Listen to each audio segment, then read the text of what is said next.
Hey, and welcome back to a new video from Josh and Pixel Bridge, looking at Temple of the Jade Serpent today. Using my Paladin Healer that I haven't actually played for a very long time. He's a pre-made mind. And at the start I'm not gemmed or enchanted, because I was pretty lazy and I couldn't be bothered. I just wanted to get in there and film. So, let's go take a look. First of all, we're going to go to the right, which is heading towards the library event. Now, as far as I can see, there should be two events that can occur. I've only seen one, and I've been in there about 3 or 4 times. I don't know if the second event has been put in yet, but let's have a look-see. So first of all, we're just going to have normal trash. I didn't really notice anything special with this trash. They don't hit particularly hard, they do a little bit of AoE by looks of things. There's nothing really massively special. But looking at this place, it looks amazing. The detail is superb. I'm really impressed with like the graphics that Blizzard are just churning out in this new expansion. So the whole theme of Temple of the Jade Serpent is the Shah. Now the Shah, they're, how to explain it?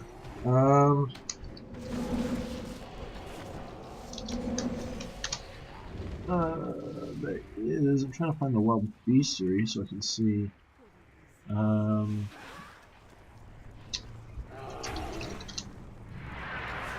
Mists of Pandaria Beta.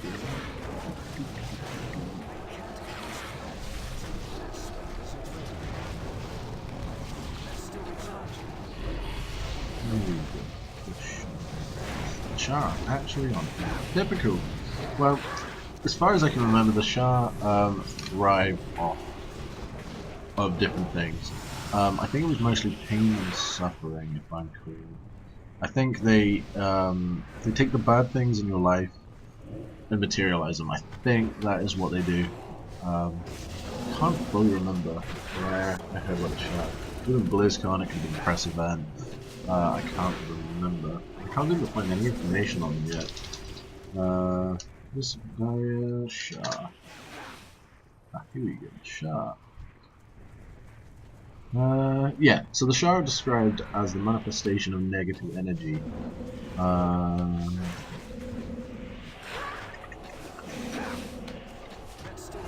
It's basically all WoW Wiki says, which is helpful. Basically what I said, I think.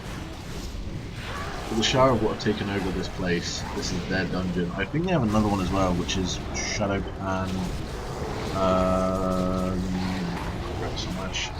Pan Monastery. They're another main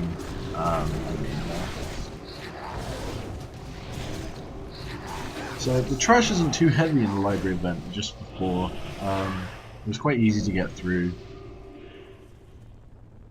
Having a pretty poor Pally healer that didn't know what he was doing because he hasn't played for ages.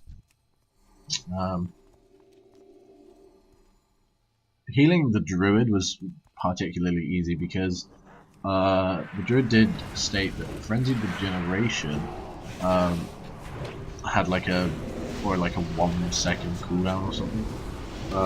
So it was incredibly easy to keep himself alive.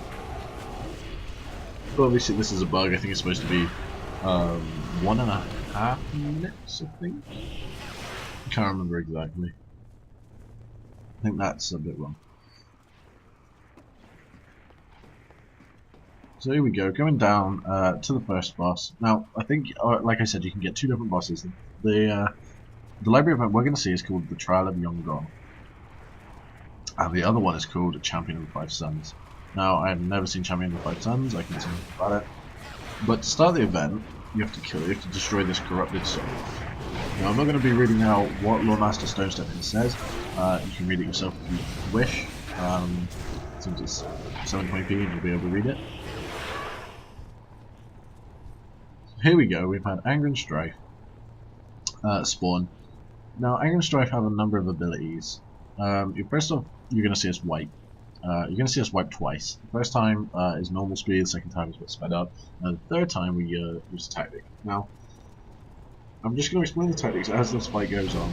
as quickly as I can because we wipe pretty quick. Now, Anger and Strife use an ability called Pain and Strife, which deals 30,000 damage to its target, which is normally the tank. As you can see, the tank is dead. Already, the tank is dead. Now, when you attack these two, they start to stack something up called Intensity. Now, Intensity causes 3,500 fire damage, AoE to everybody. Now, as they gain their 10 stacks, each stack increases the damage by 10%. And once they reach 10 stacks, they actually become immune to all forms of damage. Now, we decided to attack one until he got to 10 stacks, and then swap to the other. Get the other to 10 stacks, and then keep swapping between them. But this did not work, as you'll be able to see. We wipe again, which it was a really hard fight for the Pally Healer.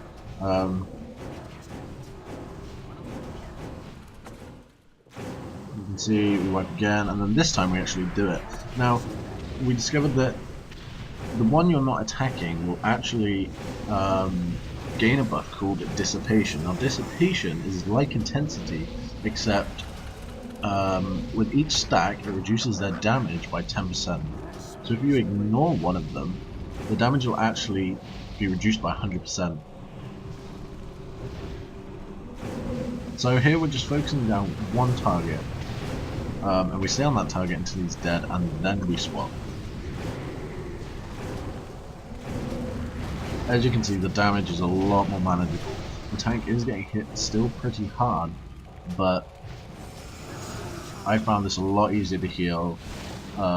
Obviously it'd help if people were stacked up, like in the range, or I've done it before on my druid where we all stacked up on top of the mob we were killing, and that was a lot easier, especially as a druid.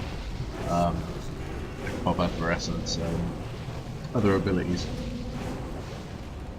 Now here you'll see the fight is actually quite long. As you're building one up to 10 stacks, and then he's becoming immune for, I think it's about 10 to 15 seconds, and then we have to try and kill him again. Now I don't think this fight is supposed to be developed this way, but if it is, it's still a good fight. It's still challenging to the healer. I mean, now, after this, we must have had 5 or 6 wipes, which I've cut out, and on this try, I did actually gem and enchant, so my healing was a bit better.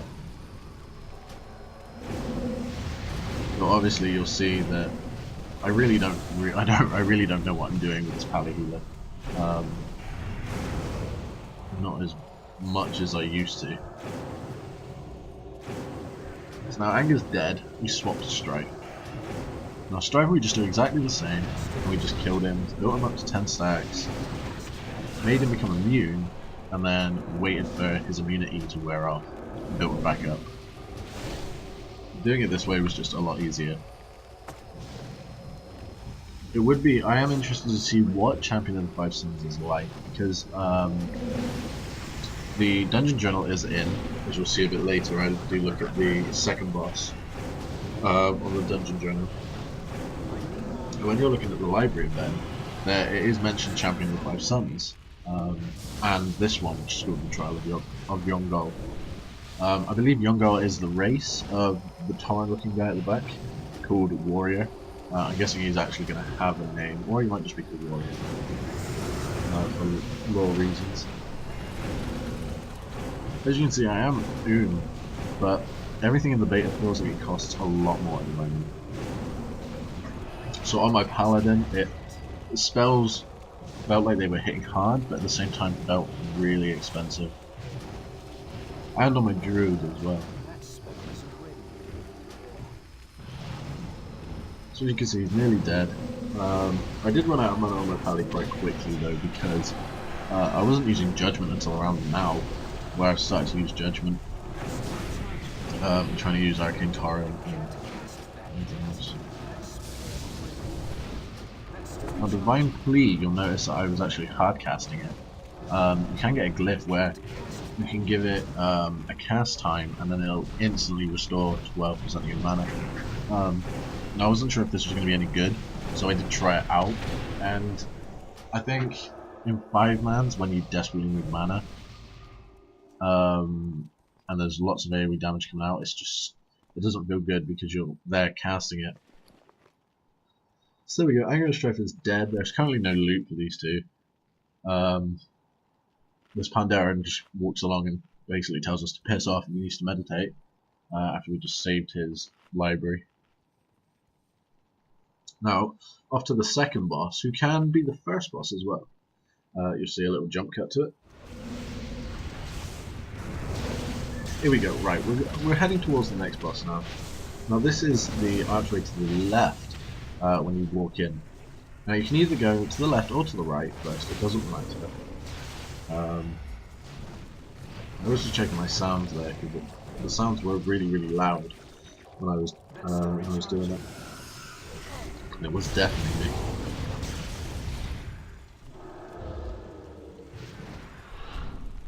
Now, these ads down here, the corrupt living waters, upon death, summon 4 corrupt droplets. Now these droplets are they're really easy. They can be soloed by DPS.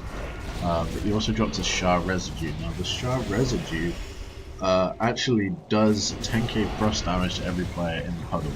Now this builds up real quickly and can do a hell of a lot of damage.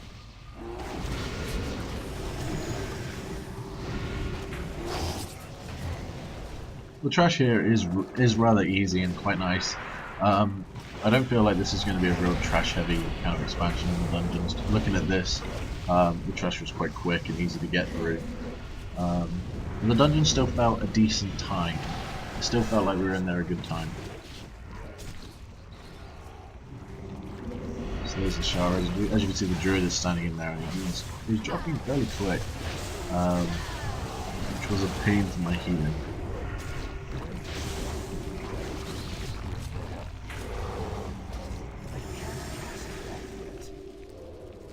So here's the next boss. Now the next boss, I believe, is pronounced Wise Mari, or I'm guessing it's going to be Wise Mari because it's Wise and Mari. But he has 2 phases, as you can see.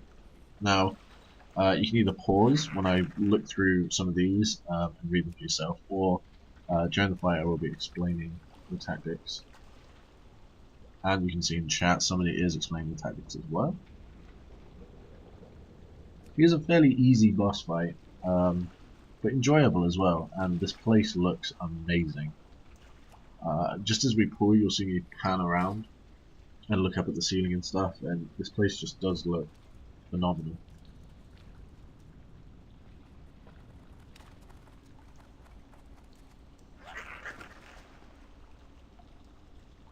So here we go. I think we pull around now. Just waiting for the ball, so start explaining. Here you go, so I look around, and as you can see this place looks absolutely amazing. You see the waters explode upwards, which looks brilliant as well. Okay, first phase. The boss will put a water bubble around himself, making him immune to all damage and knocking people back. Now, think of the first boss in Throne of Tides, when she cools down for 3 hours and puts a bubble around herself. Think of it kind of like that. He's immune to all damage and knocks people back. Now he'll summon these corrupted waters, which are the same trash ads that you were killing before you got here. These do exactly the same. On death, they spawn 4 corrupt droplets, and also spawn the Shah residue. As you can see a bit later on, the Shah residue does hurt quite a bit. Now, as you can see, as I ran across the water there, I did actually take damage. Now, the waters are corrupt. They're corrupted waters, which cause 5,000 shadow damage every 0.25 seconds. So, obviously, don't stand in the water. It's a bit like don't stand in the fire, just don't stand in the water until he's dead. Now, as you'll see in a second, there, on the left you can see the water bubbling and exploding. Now these things It's called Hydrolands. Now, he'll cause the water to ripple and bubble. If you're standing in the water as it ripples, it will cause 20k damage, and it will also cause an extra 30k damage when the water explodes upwards, which looks actually amazing. I was quite impressed with that. That's basically the first phase. Just lost my voice a little bit. First phase is rather easy. As you can see, in a second I did die, because there is sharp residue down there, and where I'm stood is actually still in there, even though the graphic's not there. So as you can see, the sharp residue is doing quite a bit of damage quite quickly and then die, which wasn't great. Now, second phase. When you hit second phase, his bubble will burst, causing 10k frost damage and knocking players back. Now, he'll then also do this ability for the rest of the phase, which is called Wash Away, where he channels water and causes 60,000 damage, and knocks players back. Now, old school players can think of this as the Lurker Below from Serpentine Cavern. It's sort of the same idea there. Well, somebody in a second does res me, so I can get back into the fight and heal a little. Ooh, it's the Warlock. There we go. See, I don't accept it yet, because I didn't know where the Warlock was stood when I got it. Here we go, I'm back into the fight. Now obviously, don't stand in the waters as the water still does damage, which actually makes it quite hard to jump over the platforms when the water's getting near. Because of how the platforms are, you see, I tried to jump sideways, but instead jumped at a funny angle and ended up in the water.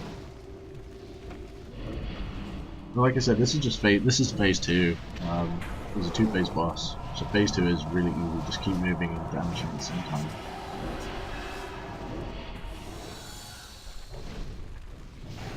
Here I'm actually using a new ability that I have actually forgotten the name of, but it is a talent. Now, I think it's the first talent set you get at level 15. There we go, the boss is down.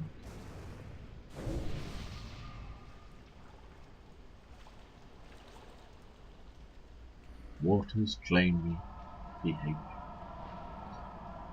This boss did actually have loot, so you can pause it and have a look. It is a plate DPS chest. The stats are pretty ridiculous on it.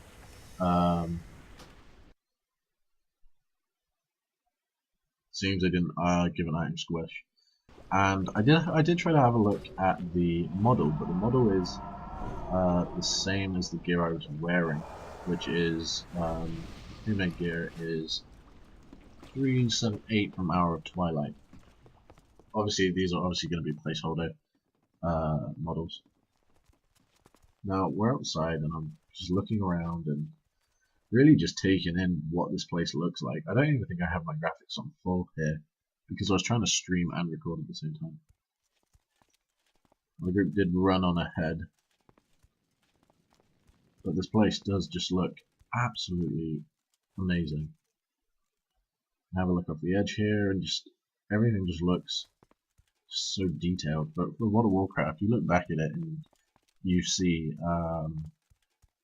like all the well, not so great looking graphics, very cartoony, and they're still kind of cartoony here, but they look really good. Okay, here we are, heading on to the third boss. This boss was actually really good, and outside this area looks amazing. And there is the fourth boss, which looked amazing as well, the Shard of Doubt. It does say PH model and effects, but that model already looks pretty damn cool, so...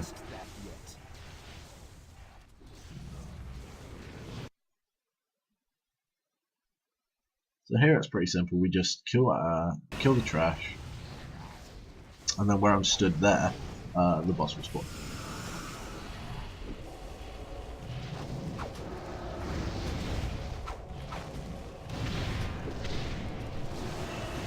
So the trash here is rather simple, just like normal trash, apart from they do put those purple shadow patches on the floor, which can do quite a lot of damage if you stay in it, so watch out for those. I'm out of range.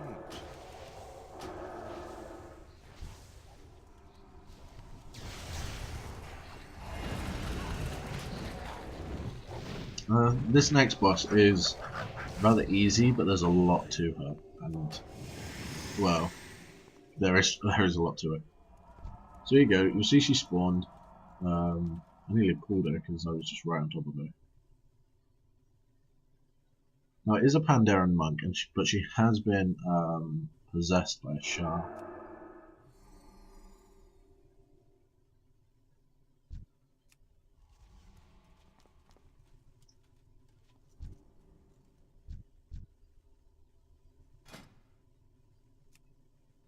So here I do have a look at the dungeon journal quite quickly, and you'll see there's quite a few abilities, but I will explain them as we go through.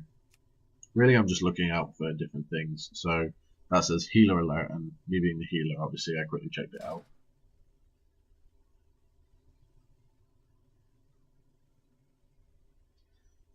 So the main thing of this boss is she's quick.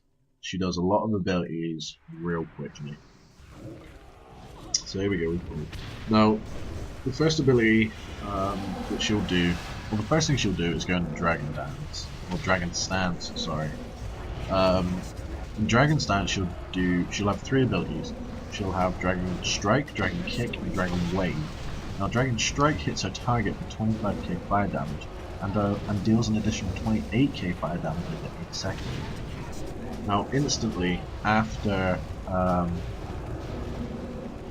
afterwards, she'll do Dragon Kick, which causes 30k fire damage to all players within 8 yards, and then she'll also do Dragon Wave, which you saw a bit earlier.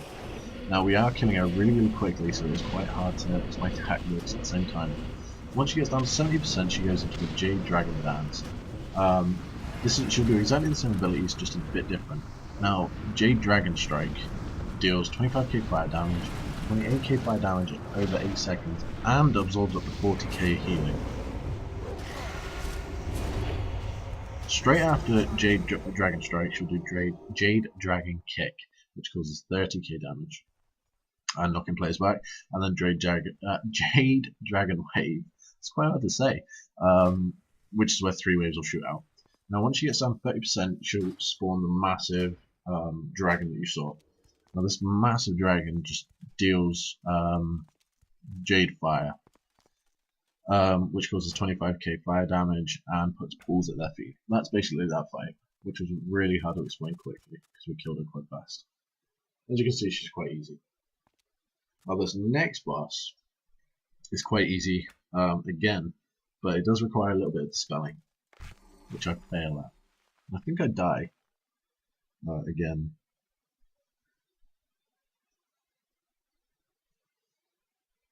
So the Shah of Doubt is the last boss, like I just said.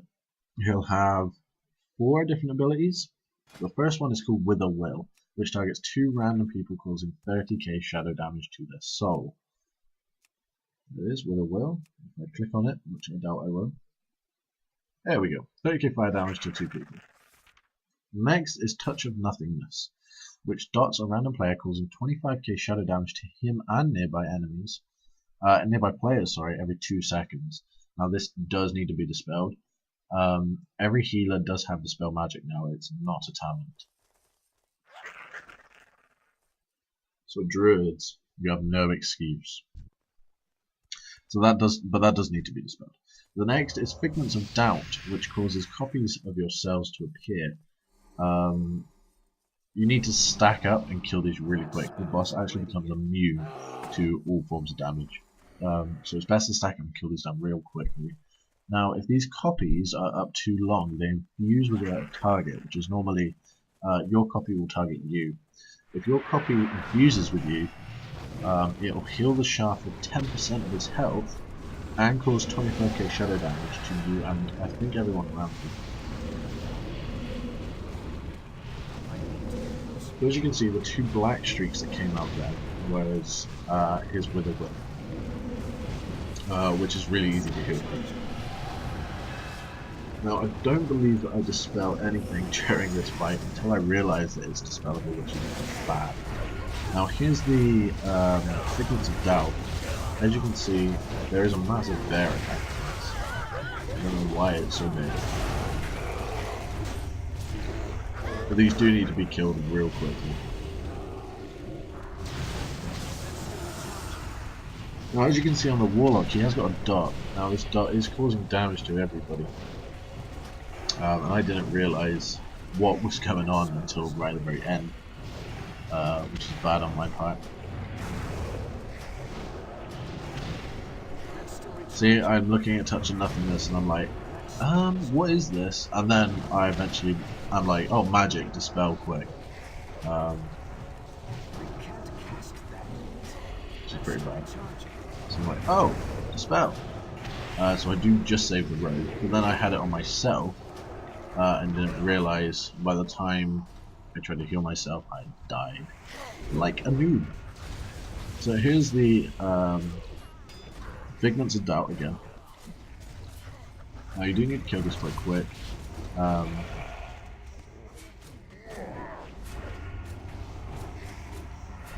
As you can see, the boss at the back has got like a white colour. This basically just means he's immune to all forms of damage. And here I am making a lovely excuse that healing is hard without add-ons and layout. Typical. It is quite hard though. Without you come to rely on these things. So there we go. The Shard of Doubt is dead. We go. Obviously the Warlock dies because no one said the spell. Poor Warlock.